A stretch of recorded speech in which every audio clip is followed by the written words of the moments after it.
Bonjour et bienvenue dans mon journal de lecture l'ivresse du moment où je parcours les livres que je suis en train de lire. Il s'agit d'une sorte de réflexion personnelle et de discussion avec un vous inconnu. Ce sera d'ailleurs un élément présent dans un des livres dont je parlerai. Alors, quels sont les livres dont je vais parler aujourd'hui, dont je vais vous lire des extraits, que je vais essayer de mêler? Eh bien, il y a la Pléiade, Zola, les Rougon-Macquart, deuxième partie, et ici il s'agit du livre qui a été le premier véritable succès de cette série des Rougon-Macquart, c'est-à-dire l'Assommoir. Puis, dans un cadre finalement assez proche, à la ligne Feuillet d'usine de Joseph Pontus, évidemment à une époque plus récente. D'autres livres encore, la modification de Michel Butor, le vous dont je parlais en introduction, c'est là qu'on va le retrouver. Et puis un livre d'histoire, L'âge global, l'Europe de 1950 à nos jours, de Yann Kershaw, qui va nous permettre de mieux comprendre une époque qui est précisément celle où une partie des livres dont je vais parler a été écrite, notamment La Marque jaune, le classique de Black et Mortimer. Je suis un novice en bande dessinée. C'est mon premier Black et Mortimer. J'ai mis 40 ans à lire ça. C'est scandaleux, donc il faut que je rattrape le temps perdu. Par contre, d'autres lectures qui, elles, sont déjà, pour moi, des vieilles lectures et dont je parle dans ces vidéos depuis pas mal de temps, La Communauté de l'Anneau de Tolkien et Les Quatrains d'Emily Dickinson. Voilà en gros le programme du jour. Alors je vais commencer directement, parce que sinon ça durera des plombes. L'Assommoir de Zola.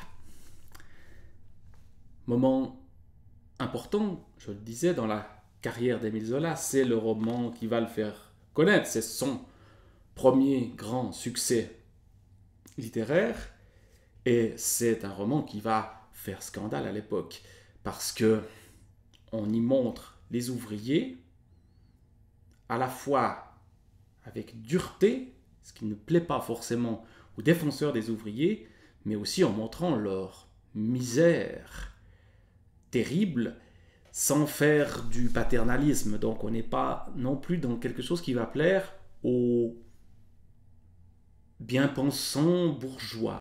On est très loin des Misérables de Victor Hugo, par exemple.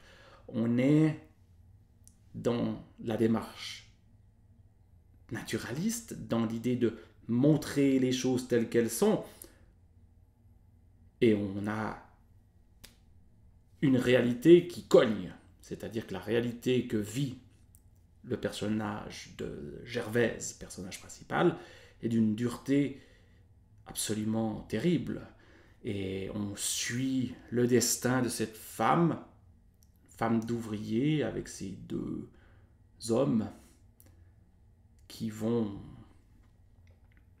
l'empêcher de vivre une vie digne de ce nom, ou en tout cas, petit à petit, on assiste à sa dégringolade. Il y a une sorte de progression jusqu'au moment où elle a sa boutique de lingère, et puis un immense repas où tout le quartier de la Goutte d'Or se réunit et où on mange jusqu'à n'en plus pouvoir. Ça, c'est le sommet. Et puis ensuite, on assiste inéluctablement à la chute du mari de Gervaise, Coupeau, dans l'alcool, chute de Gervaise elle-même dans l'alcool et dans la misère. Elle perd sa boutique, elle n'a bientôt plus de travail, elle n'a plus à manger, et on a tout l'univers autour d'elle qui se ligue contre elle. La misère comme étant responsabilité de cette femme-là, qui avait voulu s'élever. Mais on ne s'élève pas quand on est tout en bas. J'en suis presque à la fin de cette lecture, au moment où elle se résout à aller demander de la nourriture à sa belle-sœur et son beau-frère qui travaillent sur l'or et qui filent l'or, je ne sais pas exactement selon quelle technique, et qui vont refuser de lui prêter 10 sous pour qu'elle puisse manger alors que ça fait 3 jours qu'elle n'a rien mangé. Il y a aussi une volonté chez Zola, je crois, de montrer que chez les ouvriers, que chez les gens des classes inférieures, il n'y a pas que des gens admirables. Il y a aussi des salauds. Il y a aussi des gens qui sont pingres, comme les Lorilleux. Un gros silence régna. Madame Lorilleux éventait rudement le feu de la forge. Lorilleux avait baissé le nez sur le bout de chaîne qui s'allongeait entre ses doigts, tandis que Boche gardait son rire de pleine lune, le trou de la bouche si rond qu'on éprouvait l'envie d'y fourrer le doigt pour voir. « Si j'avais seulement 10 sous, murmura Gervaise à voix basse. Le silence continua. Le silence continua, c'est assez intéressant ça, c'est-à-dire qu'elle a parlé, mais c'est toujours le silence. C'est comme si elle n'avait pas parlé. « Vous ne pourriez pas me prêter 10 sous, oh je vous les rendrai ce soir. » Madame Lorilleux se tourna et la regarda fixement. Voilà une peloteuse qui venait les embobiner. Aujourd'hui, elle les tapait de 10 sous, demain ce serait de 20, et il n'y avait plus de raison pour s'arrêter. Non, non, pas de ça. Mardi s'il fait chaud. « Mais ma chère, cria-t-elle, vous savez bien que nous n'avons pas d'argent. Tenez, voilà la doublure de ma poche. Vous pouvez nous fouiller, ce serait de bon cœur, naturellement. »« Le cœur y est toujours, » grommela Lorilleux. « Seulement, quand on ne peut pas, on ne peut pas. » Gervaise, très humble, les approuvait de la tête. Cependant, elle ne s'en allait pas. Elle guignait l'or du coin de l'œil, les liasses d'or pendues au mur, le fil d'or que la femme tirait à la filière de toute la force de ses petits bras, les maillons d'or en tas sous les doigts noueux du mari. Et elle pensait qu'un bout de ce vilain métal noirâtre aurait suffi pour se payer un bon dîner. Ce jour-là, l'atelier avait beau être sale, avec ses vieux fers, sa poussière de charbon, sa crasse des huiles mal essuyées, elle le voyait resplendissant de richesse, comme la boutique d'un changeur. Aussi se risqua-t-elle à répéter, doucement. Eux, ils crient, elle parle, doucement, sans rompre le silence. Je vous les rendrai, bien sûr. 10 sous, ça ne vous gênerait pas. Elle avait le cœur tout gonflé, en ne voulant pas avouer qu'elle se brossait le ventre depuis la veille. Puis elle sentit ses jambes qui se cassaient. Elle eut peur de fondre en larmes, bégayant encore. « Vous seriez si gentil. Vous ne pouvez pas savoir. Oui, j'en suis là, mon Dieu, j'en suis là. » Alors, les Lorilleux pincèrent les lèvres et échangèrent un mince regard. Un mince regard. Cet adjectif mince avec le regard, c'est tout à fait inhabituel et en même temps, on comprend tout de suite la minceur du regard. Ils ont les yeux presque fermés. C'est une manière de montrer la méchanceté de ces personnages et aussi leur étroitesse qui va jusqu'au regard. la bonbon mendiait à cette heure. La bonbon, c'est le surnom de Gervaise parce qu'elle boite. La bonbon mendiait à cette heure. Eh bien, le plongeon était complet. C'est eux qui n'aimaient pas ça. S'ils avaient su, ils se seraient barricadés, parce qu'on doit toujours être sur l'œil avec les mendiants, des gens qui s'introduisent dans les appartements sous des prétextes et qui filent en déménageant les objets précieux. D'autant plus que chez eux, il y avait de quoi voler. On pouvait envoyer les doigts partout et en emporter des 30 et des 40 francs, rien qu'en fermant le poing. Déjà plusieurs fois, il s'était méfié en remarquant la drôle de figure de Gervaise quand elle se plantait devant l'or. Cette fois, par exemple, ils allaient la surveiller, et comme elle s'approchait davantage, les pieds sur la claie de bois, le chaîniste lui cria rudement, sans répondre davantage à sa demande. « Dites donc, faites un peu attention, vous allez encore emporter des brins d'or à vos semelles. Vrai, on dirait que vous avez là-dessous de la graisse pour que ça colle. » Voilà un exemple de cette manière crue qu'a Zola de montrer la misère. Gervaise est misérable, les Lorilleux sont misérables, ils sont méchants. On pourrait les comparer aux Thénardier de Victor Hugo. Sauf que Gervaise elle-même n'est pas une Jean Valjean, n'est pas une héroïne. Elle cède à tout. Elle cède à la luxure, à la gourmandise, à l'alcool. Elle a un comportement qui est tout à fait répréhensible, et tout à fait malsain.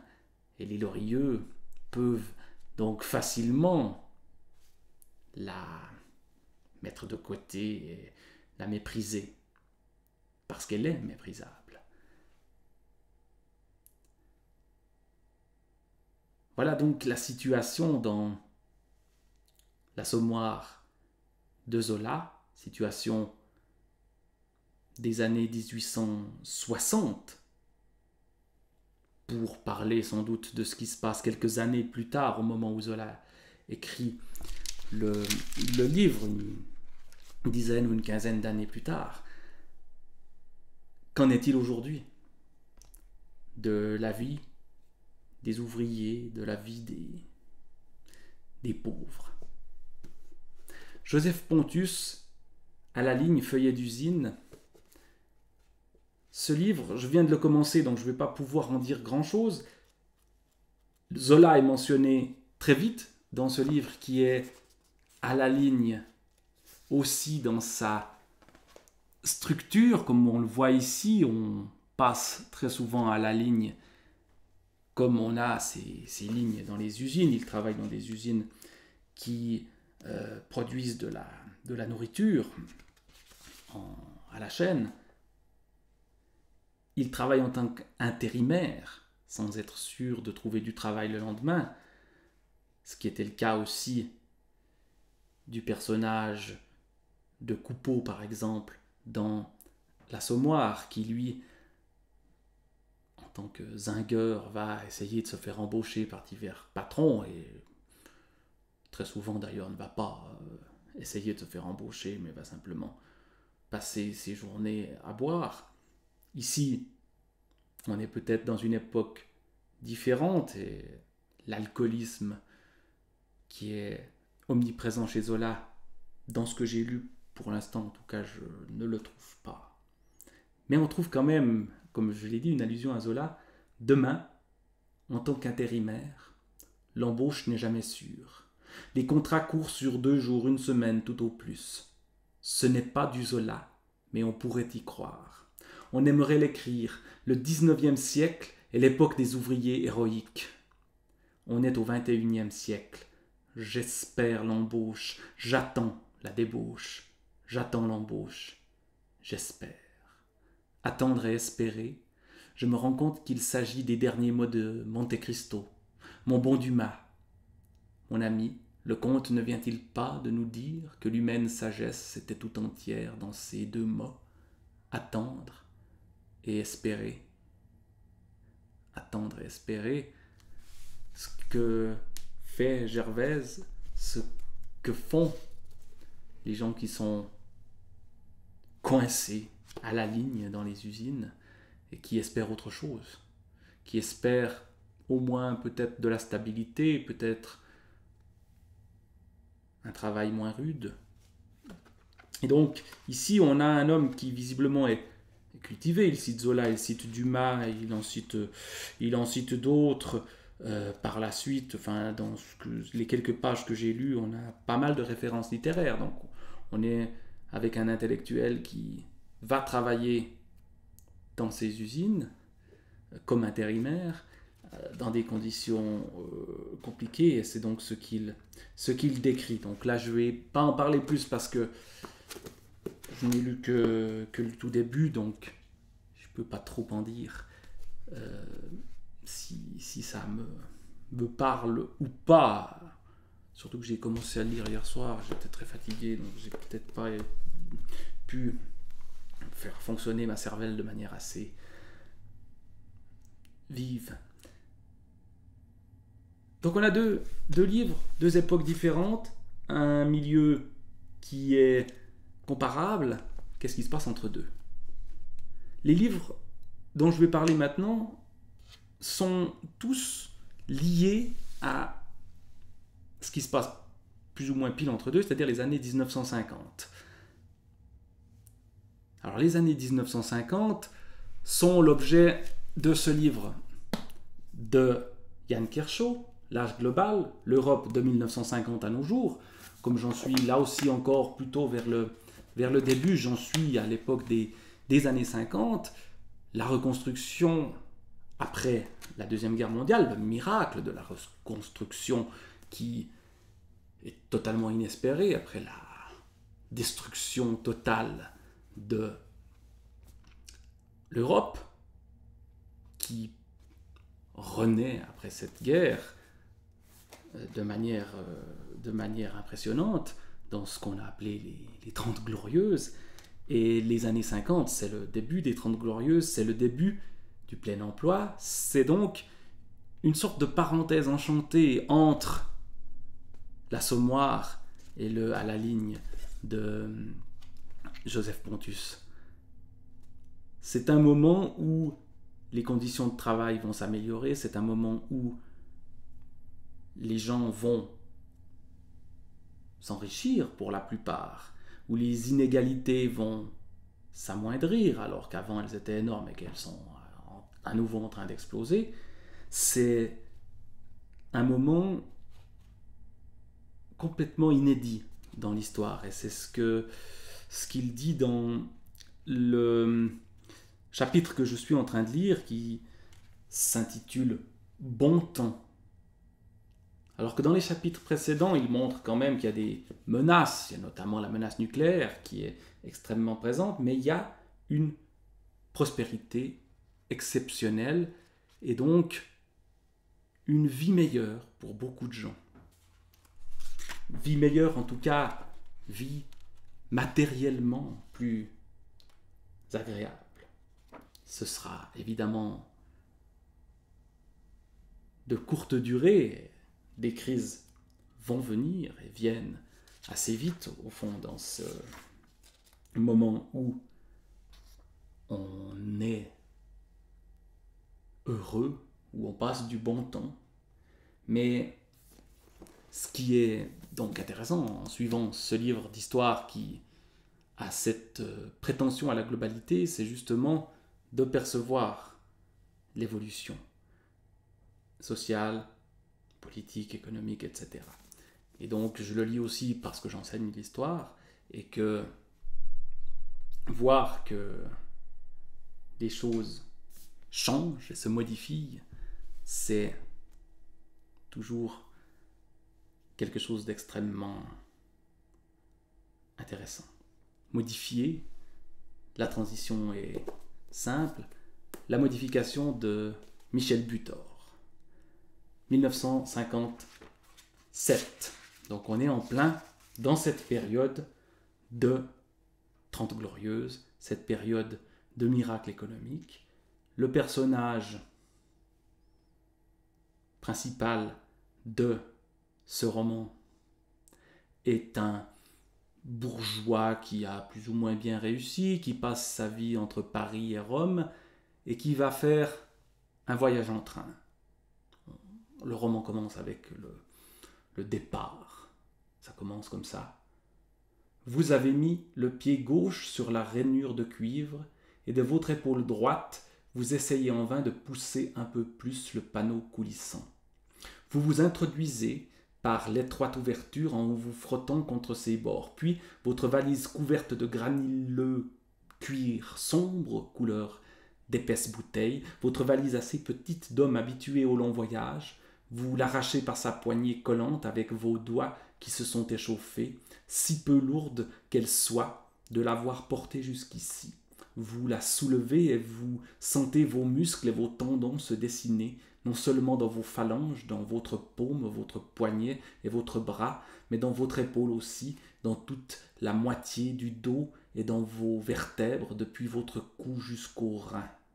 Non, ce n'est pas seulement l'heure à peine matinale qui est responsable de cette faiblesse inhabituelle, c'est déjà l'âge qui cherche à vous convaincre de sa domination sur votre corps, et pourtant, vous venez seulement d'atteindre les 45 ans. Il y a ce vous qui frappe d'emblée dans la lecture. Vous avez. Qui est ce vous? Est-ce que c'est moi le lecteur qui n'est pas tout à fait 45 ans?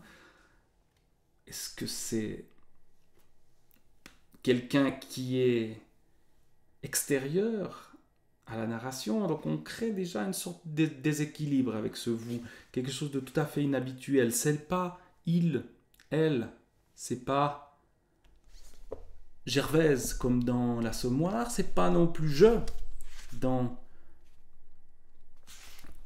À la ligne, sauf erreur, il me semble bien qu'il y a un je. Oui, je n'y allais pas pour faire un reportage.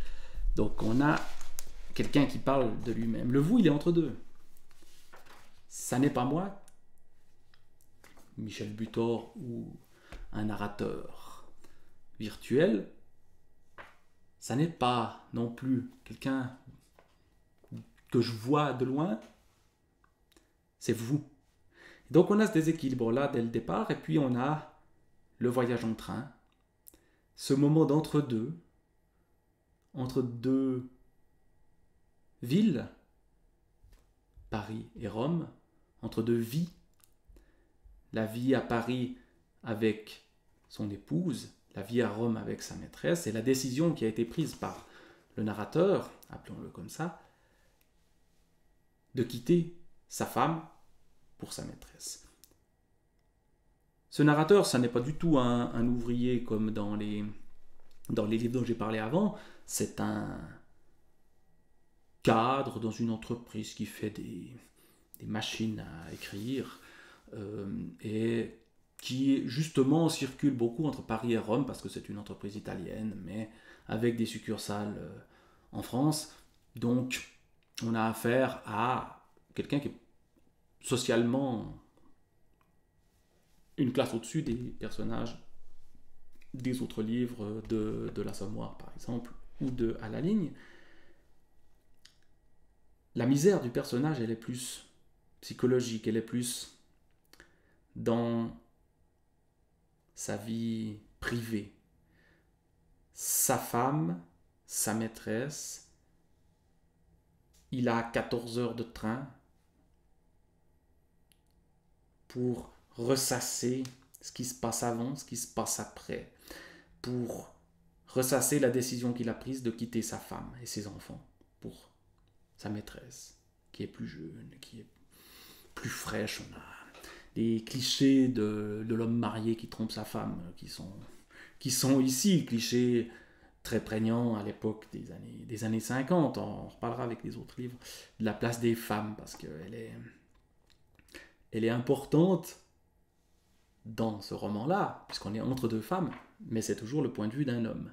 Et choisir le conformisme, la femme, finalement, qu'on a depuis longtemps, avec qui il n'y a plus grand-chose, il dit qu'il ne l'aime plus, ou choisir de prendre le risque d'aimer vraiment la femme qu'il aime et de vivre avec elle ailleurs, à Rome. Voilà une décision compliquée, et ces 14 heures, est-ce que ça va lui faire changer de décision? C'est la question qu'on se pose. Parce qu'en 14 heures de train, il y a de quoi s'ennuyer. Alors il essaye de penser à autre chose que: est-ce que vraiment je quitte ma femme? Est-ce que vraiment je vais vivre à Rome? Il observe les gens qui sont avec lui dans le train. Il essaye de leur imaginer une vie, il regarde par la fenêtre, mais on ne voit pas grand-chose, il pleut. Et toujours ça revient à cette décision qu'il a prise et qui semble de plus en plus fragile. Donc la modification de Michel Butor, un homme entre deux femmes. Comme Gervaise de l'Assommoir de Zola est une femme entre deux hommes. Et elle vit, à un moment donné, avec ces deux hommes. Ce qui est un scandale absolu. Et le scandale, le narrateur de la modification le refuse absolument. Parce que la société des années 50, même si c'est une société en plein bouleversement économique, ça reste une société extrêmement cadrée au niveau des rapports entre les hommes et les femmes, au niveau de la vie privée des gens. Pour rester dans les années 1950, je me suis donc mis à la BD. J'ai la chance d'avoir un beau-frère qui est un grand amateur de BD et il m'a prêté quelques bandes dessinées pour que je m'initie à ce genre dont je ne connais que les tout grands classiques lus dans mon enfance, les Tintins, les Astérix et compagnie. Mais même Black et Mortimer, je ne suis pas un habitué. Donc je me suis mis à lire La Marque Jaune de Black et Mortimer dans cette belle collection ici avec des planches qui montrent un peu la manière dont cette bande dessinée a été pensée par son auteur et qui nous en relate un peu l'histoire au départ. Vous voyez ces belles représentations donc de Edgar P. Jacobs. Puis ensuite la BD telle qu'elle était parue dans le journal de Tintin, donc de manière hebdomadaire, où vous avez à chaque fois au haut des pages, si j'arrive à vous montrer ça mieux, un petit résumé de la page précédente. Comme ça, quand on arrête la lecture au milieu, là justement, j'ai pas tout à fait terminé, j'ai lu peut-être la moitié de cette histoire donc de La Marque Jaune. Évidemment, une histoire palpitante, une histoire qui implique une enquête de Black et Mortimer, avec des menaces, des gens qui se font enlever, etc. On a tous les ingrédients d'une histoire, d'une enquête. Et donc là, je ne suis pas spécialement surpris et on est dans ce que j'attends d'un divertissement. J'ai peut-être, dans ma vision de la bande dessinée, un peu trop l'idée que c'est du pur divertissement et que ça ne va pas aussi loin que les livres de la grande littérature, que dans les années 50, Michel Butor va révolutionner la littérature plus que Edgar P. Jacobs et que Black et Mortimer. En même temps, j'ai un plaisir à lire ceci.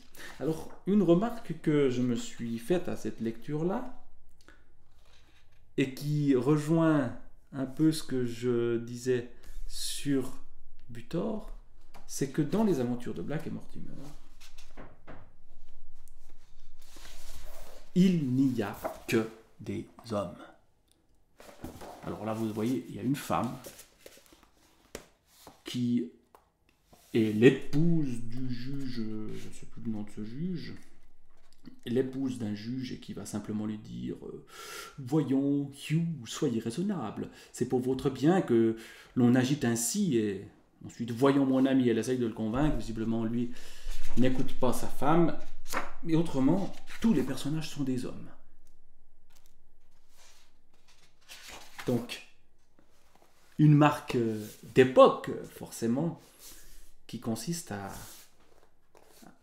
à montrer un monde d'hommes, un monde où ce sont encore les hommes qui dominent. Où les femmes, on doit choisir entre l'épouse et la maîtresse, mais on ne leur demande pas forcément leur avis. Et l'amant d'Antoinette, je crois que c'est le nom de l'épouse du personnage ici, on n'en parle pas, j'espère bien qu'elle en a un. La communauté de l'anneau de Tolkien, dont je fais cette lecture à haute voix de temps en temps, c'est aussi des années 50, la parution, début des années 50, et aussi la communauté de l'anneau dont on nous parle ici, ce sont uniquement des hommes. Enfin, pas tout à fait uniquement des hommes, parce qu'il y a des hobbits, des elfes, des nains, et des hommes, mais il n'y a pas de femmes, il n'y a pas de personnages de genre féminin dans les premiers rôles en tout cas. Il y a quelques personnages qui vont intervenir, mais finalement, ceux qui sauvent le monde, ce sont les hommes, encore une fois, à cette époque-là. Comme ça a été le cas dans la Deuxième Guerre mondiale, puisqu'on est quand même dans les années 50, dans des années qui sont profondément marquées par cette guerre, les hommes jouent le premier rôle et les femmes, on y pense ensuite. Contrairement à ce qui se faisait dans Germinal, c'est assez intéressant de voir que la femme est beaucoup plus au centre d'un livre du 19e siècle que de livres du 20e siècle, qui sont alors peut-être comme Black et Mortimer, Tolkien, c'est plutôt un conservateur, ça n'est pas quelqu'un qui révolutionne la littérature. En tout cas, il ne la révolutionne pas par un modernisme, par une volonté d'amener une structure nouvelle. Il la révolutionne par le foisonnement d'un monde qu'il crée, par l'imagination débordante qui est la sienne et qui a par la suite suscité énormément de suites, notamment d'ailleurs en bande dessinée. Mon beau-frère m'a présenté plusieurs livres inspirés des mondes de Tolkien qui m'intéressent également quand je serai un peu plus entré dans le monde de la bande dessinée. Donc absence des femmes dans les années 50, présence des femmes au 19e siècle. Pour terminer, un petit quatrain d'Emily Dickinson, cette respiration féminine qui amène un peu de poésie.